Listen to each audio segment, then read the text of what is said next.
Number 1 film तहलका न सिर्फ एक बड़ी एक्शन एडवेंचर फिल्म थी, बल्कि ये साल 1992 की 5वीं सबसे ज्यादा कमाई करने वाली फिल्म भी बनी थी।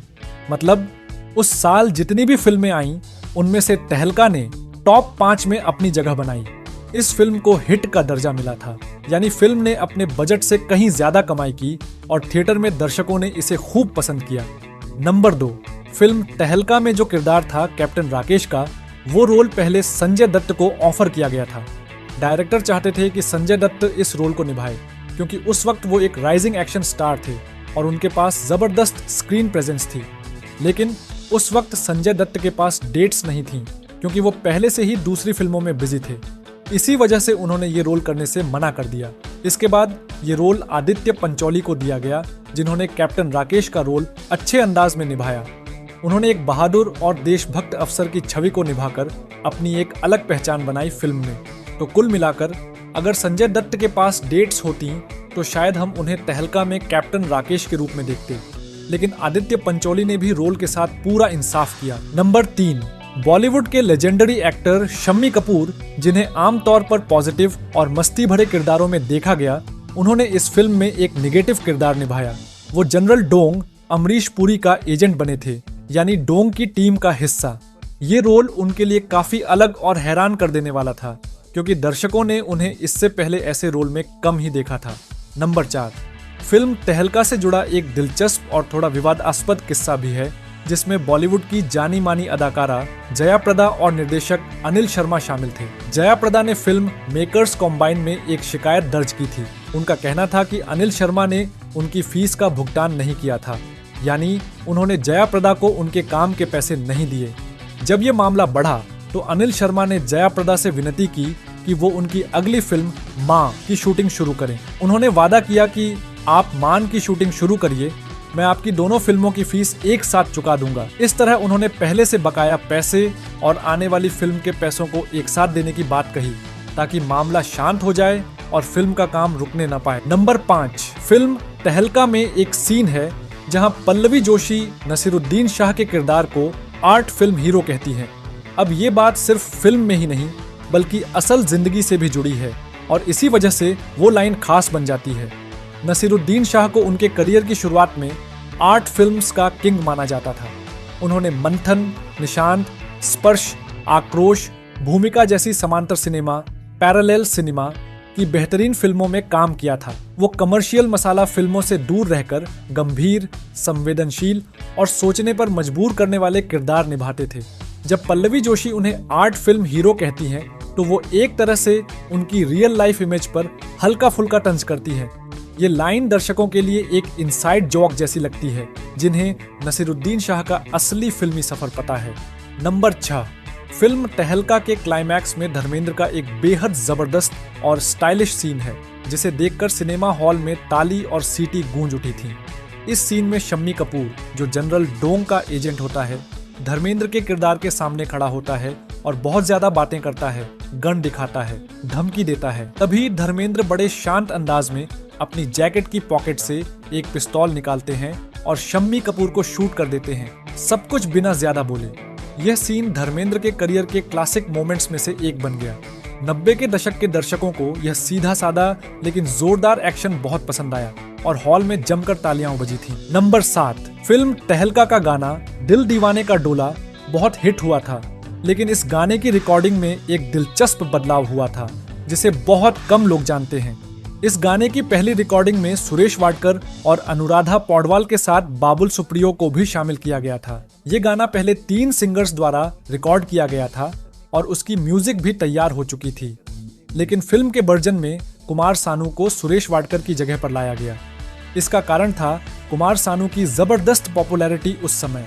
कुमार सानू का नाम उन दिनों बड़े स्टार सिंगर्स में गिना जाता था और उनके गाने हर किसी को पसंद आते थे। गाने का फिल्म वर्जन ज्यादा पॉपुलर हुआ क्योंकि कुमार सानू की आवाज ने उस समय के दर्शकों को आकर्षित किया।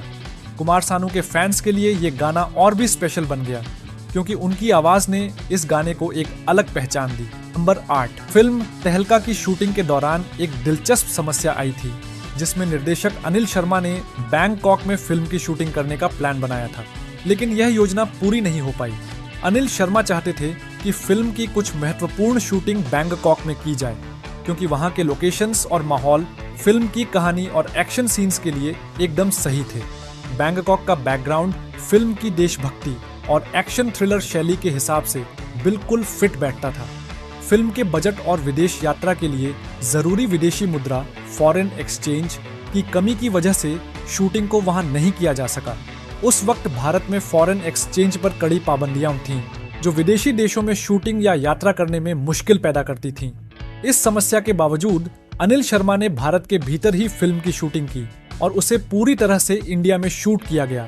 हालांकि बैंकॉक जैसी लोकेशंस का अनुभव पाना फिल्म की कहानी और सीन के हिसाब से थोड़ा कठिन था। नंबर 9, फिल्म तहलका के दौरान एकता कपूर और आदित्य पंचोली के बीच एक रोमांटिक कनेक्शन बन गया था, जो फिल्म इंडस्ट्री में एक दिलचस्प किस्से के रूप में याद किया जाता है।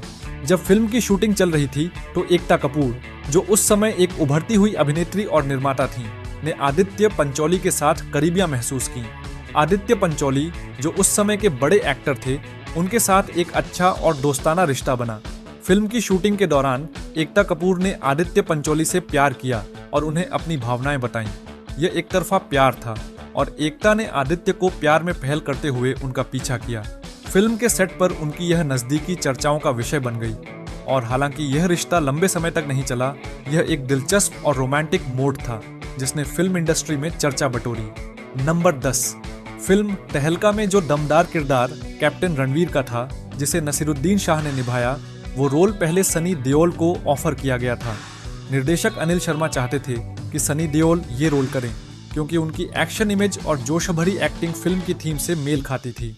लेकिन उस वक्त सनी देओल के पास डेट्स नहीं थीं या वो स्क्रिप्ट को लेकर ज्यादा उत्साहित नहीं थे, इसलिए उन्होंने ये ऑफर ठुकरा दिया। रोल फिर नसीरुद्दीन शाह को दिया गया। हालांकि नसीर आमतौर पर सीरियस या आर्ट फिल्मों के लिए जाने जाते थे, लेकिन इस फिल्म में उन्होंने एक मिलिट्री कमांडर की भूमिका को इतने बेहतरीन ढंग से निभाया कि दर्शकों ने खूब सराहा। अगर सनी देओल यह रोल करते तो फिल्म का टोन शायद और ज्यादा मसालेदार या हाई वोल्टेज होता, लेकिन नसीरुद्दीन शाह की शांत पर प्रभावशाली मौजूदगी ने इस किरदार को अलग ऊंचाई दी। नंबर 11, फिल्म इंडस्ट्री में अक्सर पैसों को लेकर विवाद सामने आते हैं और ऐसा ही एक मामला सामने आया था निर्देशक अनिल शर्मा और प्रोड्यूसर सतीश शौड़ी के बीच। सतीश शौड़ी उस समय फिल्म फरिश्ते के निर्माता थे और अनिल शर्मा ने उस फिल्म का निर्देशन किया था।